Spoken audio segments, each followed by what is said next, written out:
اللہ اللہ اللہ اللہ۔ چونکہ صبر جو ہے نا، یاد رکھو، یہ اصل صبر کا معنی ہے منع، کسی چیز کو روکنا۔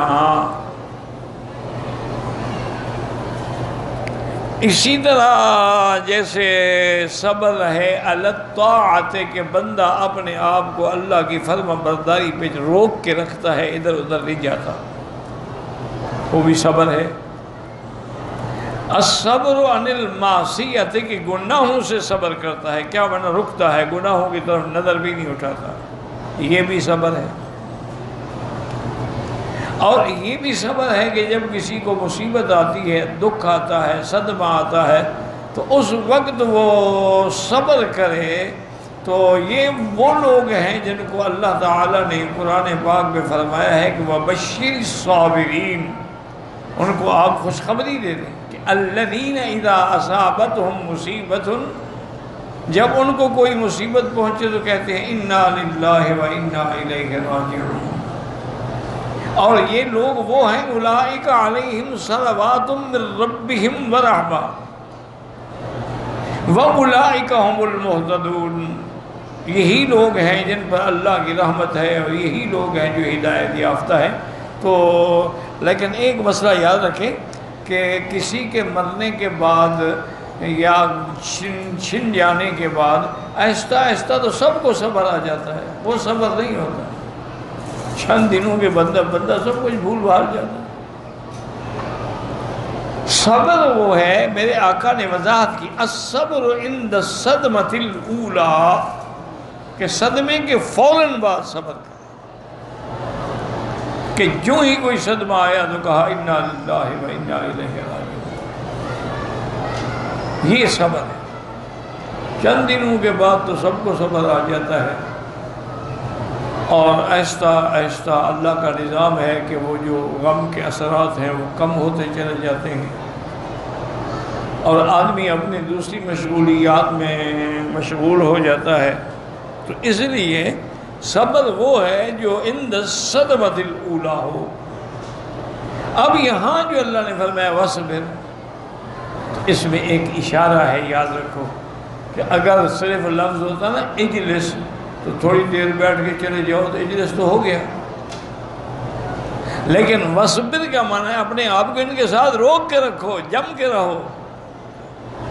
یہ نہیں ہے کہ بس 2-4 منٹ بیٹھو اور اس کے بعد اٹھ کے چلے جاؤ، نہیں، وصبر نفس کا۔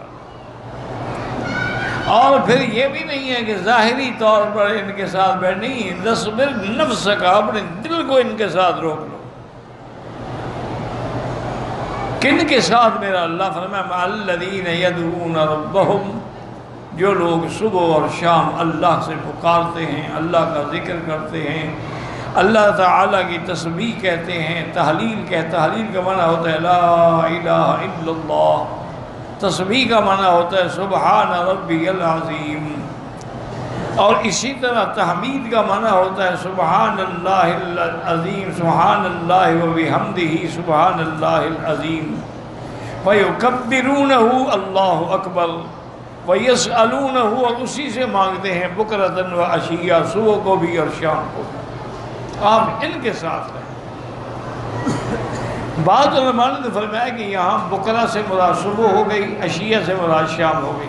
بعض نے کہا کہ نہیں، نام تو صبح و شام کا معنی ہر وقت اللہ کے ذکر میں ہے، وہ ہر وقت اللہ کی یاد میں رہتے ہیں۔ وہ اگر لوگوں کے ساتھ مشغول بھی بیٹھے ہوں تو ان کا دل اللہ کے ساتھ جڑا ہوتا ہے۔ جیسے کہ بزرگ کہتے ہیں نا جی کہ خلوت در انجمن، کہ مخلوق بیٹھی ہے لیکن دل اللہ سے جڑا ہوا ہے۔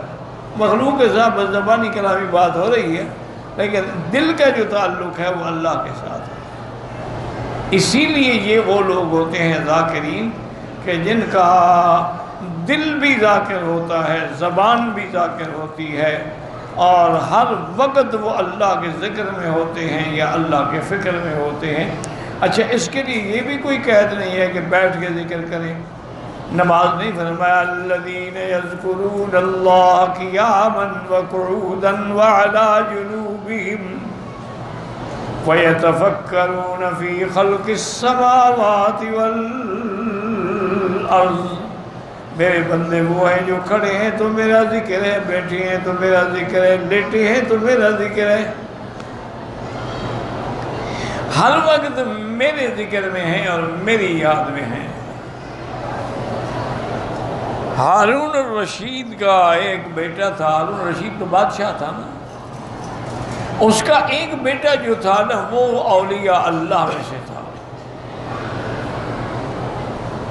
تو اب اللہ کی شان یہ ہے کہ بادشاہ کو ملنے کے لیے بادشاہ آتے، وزراء آتے، بڑے بڑے لوگ آتے، تو بادشاہ کوشش کرتے کہ میرا بیٹا بھی دعوت میں شریک ہو۔ وہ کبھی کبھی باپ کے حکم پہ آ تو جاتے، لیکن وہی سادہ لباس، فقیرانہ لباس، کہ کوئی آدمی یہ سمجھ نہیں سکتا کہ یہ بھی بادشاہ کا بیٹا ہو سکتا ہے۔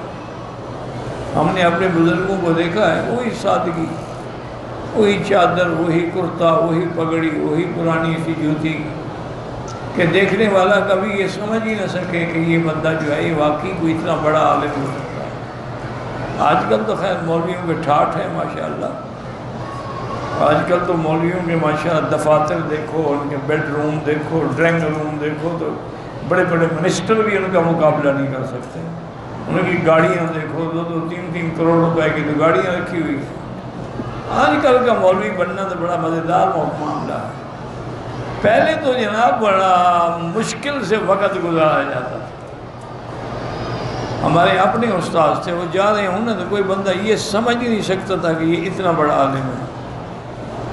معلوم ایسی ہوتا تھا کہ جیسے ابھی بکریاں چرا کے واپس آئے ہیں، گلے میں پگڑی بھی کھل کے گلے میں پڑی رہتی تھی، اور نیچے چادر اتنی چھوٹی پنڈلی تک، اور حضرت حالانکہ علم اتنا بڑا تھا کہ والد صاحب ان کے بارے میں فرماتے تھے کہ تیرے یہ استاد جو ہے نا بستتن فی العلم والجسم، یہ جتنا اس کا بدن ہے اتنا اس کا علم بھرا ہوا ہے۔ علامہ انور شاہ کاشمیری کے شاگرد تھے، کوئی چھوٹا آدمی تھوڑا تھا۔ حضرت مولانا حسین علی وہاں بچرا کے خلیفہ تھے، اتنے بڑے لوگ تھے۔ اللہ ان کی قبروں پہ کروڑوں رحمتیں فرمائے۔ اور سادگی کا یہ عالم تھا کہ الیکشن میں ان کو جماعت نے کھڑا کر دیا۔ اچھا، الیکشن کا جلسہ تھا جس میں حضرت مفتی صاحب بھی تشریف لا رہے تھے، تو جب جلسے کا وقت قریب آیا تو انہوں نے کہا کہ چاچا وسطی سے جا کے حضرت کو تو لے آؤ نا، بھئی وہ تو سٹیج پہ بیٹھے نا جن کی وجہ سے جلسہ ہو رہا ہے۔ وہاں گیا تو حضرت تو ہے ہی نہیں۔ پتہ کیا ابھی حضرت گمانوی کہاں چلے گئے؟ انہوں نے کہا جی ابھی یہیں تھے، ابھی یہیں تھے، ابھی یہیں۔ پتہ یہ لگا وہ تو بس پہ بیٹھ کے گھر چلے گئے۔ مجھے یاد ہے کہ میں نے اور میرے دوست بھی ہیں، بھائی بھی ہیں، سب مولانا سیف الرحمان صاحب، ہم نے جناب گاڑی جیپ بھگائی وہاں سے کہ یہ کیا ہو گیا، جب 2 گھنٹے کے بعد جلسہ ہے اور حضرت گھر چلے گئے۔ وہاں آئے تو انہوں نے کہا حضرت مفتی صاحب آ رہے ہیں، بڑے اکابر آ رہے ہیں، اور آپ نے بتایا کہ فقیرہ مجھے یاد آ گیا کہ میں نے جہاں گدھا کو باندھا تھا نا تو اس کے بارے میں کسی کو کہا نہیں تھا، تو میں نے کہا وہ تو پیاس سے اور بھوک سے مر جائے گی، تو قیامت میں اللہ فرمائیں گے تم الیکشن لڑ رہے تھے، میری گدھا کو تم نے مار ڈالا۔ تو پھر میں کیا جواب، میں تو گدھے کے لیے آیا تھا۔ ہم منتیں کر کے حضرت کو ہم نے جناب گاڑی میں بٹھایا، پھر واپس لے آئے۔ یہ لوگ تھے۔ ایک جانور کا فکر ہے، جن کو گدھا کا فکر ہو وہ بندے کا فکر نہیں کریں گے، وہ طلباء کا فکر نہیں کریں گے۔ رمضان المبارک کا مہینہ الیکشن کے زمانہ تھا، تو کبھی ہم سحری کے وقت میں 30 آدمی، کبھی 40، کبھی 50 دفتر بھر جاتا تھا۔ مجھے یاد ہے ایک ہی چینک تھی اتنی بڑی، اس کو حضرت نیچے رکھ لیتے، اس کے اوپر کپڑا ڈال دیتے، اسی سے بس پیالیاں بھر بھر کے سب کو دیتے۔ 40 ہیں تو وہی چل رہی ہے، 100 آ گیا تو وہی چل رہی ہے، چائے ختم ہی نہیں ہوتی۔ یہ لوگ تھے جن کو اللہ نے اتنی ہاتھوں میں کرامات اور برکات دی تھی، لیکن کوئی جاننے والا بھی نہیں۔ مخالف کینڈیڈیٹ شہزادہ تھا سعید رشید عباسی، ہم جا رہے تھے تو اس کا وہ تو بادشاہ تھا نا، اس کا کانوے آ رہا تھا، اور جلدی جلدی گاڑی روکی اور آ کے حضرت کو پاؤں پہ ہاتھ رکھا۔ نواب تھے لیکن احترام تو تھا نا، کہنے لگا حضرت میرے لیے تو دعا کریں کہ میں الیکشن جیت جاؤں. میں اچھا بھائی اللہ آپ کو کامیاب کرے. میں نے کہا حضرت پھر آپ کیوں کھڑے ہوئے؟ مجھے تو مفتی صاحب نے کھڑا کر دیا. میرا کیا کام ہے الیکشن سے؟ یہ ان لوگوں کا کام ہے جو خاندانی طور پہ نواب رہے ہیں. ہم فقیر آدمی الیکشن کر لڑ کے کیا کریں گے؟ دعا مخالف کے لیے مانگ رہے ہیں. اللہ ان کی قبروں پہ کروڑوں رحمت ہے. اولئک آبائی فجئنی بمثلہم، یہ ہمارے آب باپ تھے، کوئی ان کے مقابلے پہ لے آئے تو ہم بھی مانے کہ ہاں یہ ہے. باقی میرا بھائی صوفوں پہ بیٹھ کے اور گاڑیوں میں بیٹھ کے اور ہوائی جہاز میں بیٹھ کے دین پہنچانا بڑا آسان ہے. مار کھا کے پیدل چل کے اور سائیکلوں پہ اور گدھوں پہ سفر کر کے دین پہنچاؤ پھر بڑا مشکل تھا. اس لیے علماء نے اللہ نے اس لیے حکم دیا ہے کہ صبر، ان کے ساتھ اپنے آپ کو روک کے رکھو. اچھا اب یہ بھی ضروری نہیں ہے کہ بھئی جو اللہ کے ذکر کرنے والے ضروری فقیر ہوں، نہیں فقیر ہوں، اغنیاء ہوں، ضعیف ہوں، پیسے والے ہوں، لیکن ذاکر شاکر ہیں ان کے ساتھ رکھو سولو. یہ نہیں ہے کہ اگر کوئی بڑا آدمی اللہ کی رحمت سے نیک ہو جائے تو کون نہیں یہ تو بڑا آدمی ہے. نہیں، اگر وہ اس لیے فرمایا کہ کانوا فقراء او اغنیاء، فقیر ہوں یا غنی ہوں، قوی ہوں یا ضعیف ہوں، جب وہ میرے ذکر میں ہیں تو آپ ان کے ساتھ رہیں. اصل میں اشراف قریش کے لوگوں نے حضور پاک سے سوال کیا تھا کہ یا رسول اللہ صلی اللہ علیہ وسلم، آپ کے پاس جب ہم آپ آتے ہیں تو آپ کے پاس یہ غریب لوگ بیٹھے ہوتے ہیں، بلال ہے، عمار ہے، صہیب ہے، خباب ہے، ان کے تو کپڑوں سے بدبو آتی ہے پسینے کی، ہم تو نہیں برداشت کر سکتے. تو آپ مہربانی کریں ان کو علیحدہ وقت دیں، ہمیں علیحدہ وقت دیں. جب ہم بیٹھیں ان کو نہ بٹھائیں، جب ان کو بٹھانا ہو پھر ہمیں نہ بلائیں. اچھا ویسے اگر دیکھا جائے تو ایک بڑی معقول بات ہے کہ چلو ان کو ٹائم الگ دے دیں، ہم کو الگ دے دیں، لیکن اللہ کو یہ گوارا نہیں ہے کہ میرے ذاکرین کو ہٹا دیا جائے اور بڑے آدمی کو وقت دیا جائے. اس لیے اللہ نے فوراً وَلَا تَطْرُدِ الَّذِينَ يَدْعُونَ رَبَّهُمْ بِالْغَدَاةِ وَالْعَشِيِّ، ہرگز نہ ہٹائیں ان کو جو صبح و شام میرے ذکر میں ہیں.